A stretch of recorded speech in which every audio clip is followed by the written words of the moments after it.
Hey beauties, it's Riri. If you're new here, I'm an over 40 lover of all things beauty, and I love showcasing indie brands here on my channel. If that sounds like your cup of tea, please consider subscribing and giving the video a thumbs up before you leave. It really does help my channel a lot. There's also a join button right down there that you can click to become a channel member. Thank you to my channel members. We're very quickly going to dive in because we got a lot of work to do, y'all. We got to do 5 different looks. 5 very easy, very beginner-friendly looks with the new Scooby-Doo and Glamlite Creeps and Crawls palette. I just received this in the mail. I wish this would have come a few days ago when I did I broke my no-buy, so very clearly you can see I broke it again. I did only get the one palette, and I also got their Batscara. I am excited to dive in. I only have foundation on right now. I have my Huda Beauty foundation stick in Cheesecake. I'm going to go in and do 4 looks just very quickly. I have an idea. And then for the final look, I'll do everything. The brows, everything else. We'll pick a lip. We'll do some liner and stuff like that. I love the way that this is laid out. I think it's absolutely stunning. I love the packaging. And it lends itself, in my personal opinion, to it being some nice, bold 2 shadow looks. I'm going to pair these two, these two, so on and so forth. And I know for a lot of you, you're looking at this and you're like, that is not a Riri palette. Why didn't you get the other one? I was going to. However, I have the other Glamlite, like the cocktail palette. That's very beautiful and green and sparkly and yummy. And I didn't feel like I needed another one. This spoke to me. I don't know why. It's deep and beautiful and jewel toned. And I'm excited. I was not going to get this collection, even though I think it is phenomenal. Like, I think it's so beautiful. I think it's beautifully curated. I liked the collection as a whole. But Caleb's favorite freaking show when he was growing up, and I still have every single DVD, was Scooby-Doo. We have spent many an hour sitting on the couch laughing and cuddling and holding hands watching Scooby-Doo. So it's also very nostalgic to me and very beautiful to me, just the show itself. So we're going to dive in. I am going to prime my lids. I'm going to speed most of this up. When we get to the final look, we'll do the whole shebang. My premise for this is kind of my everyday makeup style, and I want this to be something that's very beginner friendly and easy for anybody that's watching. If you've never picked up an eyeshadow brush ever, you can do all 5 looks. But I love 1 or 2 shadow looks. I love to either take a shadow and put in my crease and then take a shimmer all the way across the lid, one and done. Or I will do a shimmer in the beginning part and then just do the outer corner with a matte. I will do both variations, and they're just very easy. They're very quick. So we're going to dive in. If you know, you know, Glamlite is one of my top favorites. I love indie brands. I love supporting indie brands, but they have an impeccable formula, especially the shimmers. I'm excited. Yeah, and at the very end, comment your favorite look. I know they're going to be super easy, but comment your favorite look. And did you get this collection? Let's dive in.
Alright, beauties, I am hopping in between our second and third looks, just to show you that I did get a little bit of staining with that shadow. I will also note that the glitters here, the two that I've tried thus far on the actual lid, I can feel the glitter particles in there. If that is something that bothers you, I would probably stay away from this palette. Also, I know some people that do not like staining at all, so just kind of giving you guys a warning on both of those. BRB.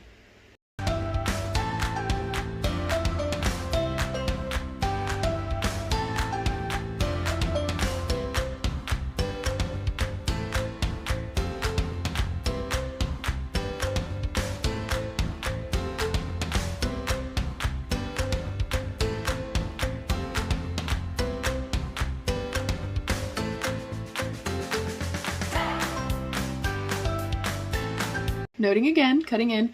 If you guys can see, I'm kind of pressing and placing the pigment in place kind of where I want the most intensity. And then I'm kind of pushing it through. Then I start blending. And then when there's nothing on my brush, this kind of enables it to look like it's 2 or 3 different shades of teal. With no additional product, I'm going to blend my edges.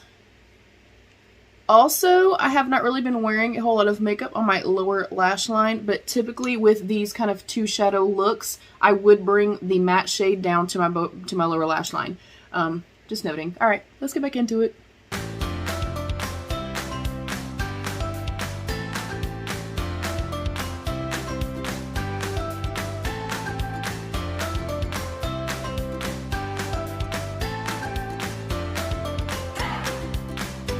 Gonna note, this one feels incredibly smooth, and I do not feel the glitter particles in this one at all. Oh. I'm so happy to have this palette, you guys. It's so freaking beautiful. And then you could throw lashes on with this. You could do liners, of course, mascara, etc. I'm just trying to showcase the palette and show you that you can do multiple looks, but very, very easily. Oh, this is so pretty and so sparkly, you guys. Alright, we'll do this eye. BRB.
Alright beauties, here is our 5th look and our actual complete finished look. I did also change the lip. I didn't like this with the eye look, so I just opted for the Lunar Beauty Gloss in Divine.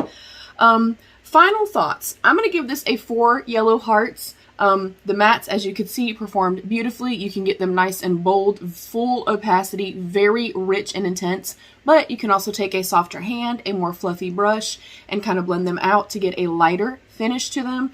I will say these 2 shimmers right here, for me, in my opinion, and on the lids, are a little too similar. I wish this one would have been kind of maybe more navy with like deep purple sparkles, as opposed to another kind of tealy shade.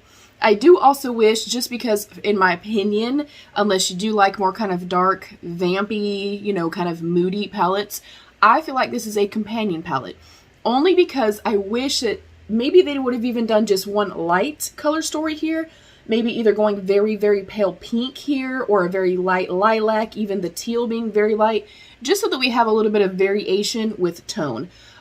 Aside from that, you will get a little bit of staining with a few of the shadows. That does not personally bother me, as long as it's not irritating, and it has not been. And then, of course, a couple of these shimmers have a little bit of an actual kind of graininess or texture to them.